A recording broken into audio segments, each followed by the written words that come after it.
Petrol మరియు diesel యొక్క సాంద్రత అంటే ఏంటో తెలుసా అండి?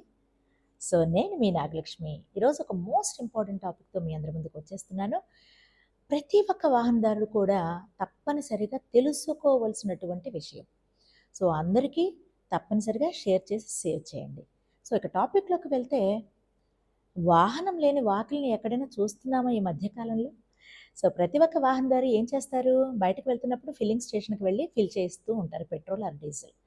సో ఈ పెట్రోల్, డీజిల్ ఫిల్ చేసేటప్పుడు అక్కడ జీరో చూడండి అంటారు. అవునా? ఆ జీరో చూసేటప్పుడు మరొక్కటి కూడా తప్పనిసరిగా చూడాలి. అదేంటో తెలుసా? డెన్సిటీ ఆర్ సాంద్రత. అంటే ఈ ఫ్యూయల్స్ యొక్క క్వాలిటీని సూచిస్తుందనమాట సాంద్రత అనేది. దీన్ని కిలోమీటర్ పర్ మీటర్ క్యూబ్ కింద కొలుస్తారు.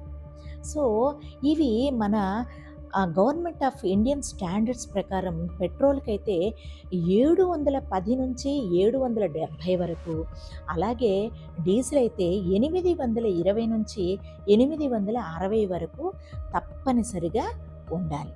సో ఇది తప్పనిసరిగా ప్రతి ఒక్కరూ చెక్ చేయండి. ఇది కనుక కరెక్ట్‌గా లేవనుకోండి, ఇంతకు బిలో ఉన్నాయనుకోండి, ఏం జరుగుతుంది చెప్పండి? ఎక్కువగా వాడుతూ ఉంటే ఇంజిన్ అతి త్వరగా పాడయ్యే అవకాశము, అలాగే మనకి మైలేజ్ కూడా చాలా తక్కువ వచ్చే అవకాశం ఉంటుంది. కాబట్టి ప్రతి ఒక్కరూ ఈ విషయాన్ని గమనించి, ఆచరించి, పాటించి మీ వెహికల్స్‌ని కాపాడుకోవాల్సిందిగా కోరుచున్నాను. సో నేను మీ నాగలక్ష్మి. Thank you. నమస్తే.